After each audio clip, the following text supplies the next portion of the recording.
Hello student, आज एक important topic शिकणार आहे तो म्हणजे फ्री फॉल. बघा फ्री फॉल काय असतो. फ्री म्हणजे मोकळा आणि फॉल फॉल म्हणजे काय, पडणे. एखादी गोष्ट फॉल होते म्हणजे पडते. बट इथे एक इम्पॉर्टंट पॉईंट तुम्हाला लक्षात घ्यायचा आहे की जेव्हा whenever an object moves under the influence of gravity, ग्रॅव्हिटीच्या इन्फ्लुएन्स मध्ये ऑब्जेक्ट कुठं मूव्ह होणार, खाली. ग्रॅव्हिटीमुळे कोणतेही ऑब्जेक्ट कुठं पडते, खाली पडते.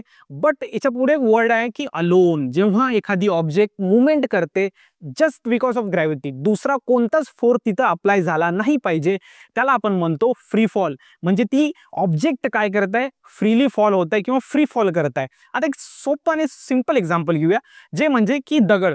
एखादा दगड जर आपण खाली टाकला तर का त्या दगडाने फ्री फॉल केलं? तर याचं उत्तर आहे नाही. का नाही उत्तर आहे? कारण ह्या दगडाची जी मुवमेंट झालेली आहे ती ग्रॅव्हिटीमुळे झालेलीच आहे. बट याच्यावरती जेव्हा खाली पडत असताना जे एअर आहे त्याने तिथे रेजिस्ट केलंय त्याला. म्हणजे एअर जे आहे त्याचं रेजिस्टन्स तिथं आलेलं आहे. म्हणजे एअर आणि त्या दगडामध्ये काय झालेलं आहे, फ्रिक्शन झालंय, त्याच्यामुळे त्याचा स्पीड कमी झालाय. म्हणजे इथे त्याची मुवमेंट झाली. ग्रॅव्हिटी प्लस अदर फॅक्टर्स तिथे इन्व्हॉल्व झाले.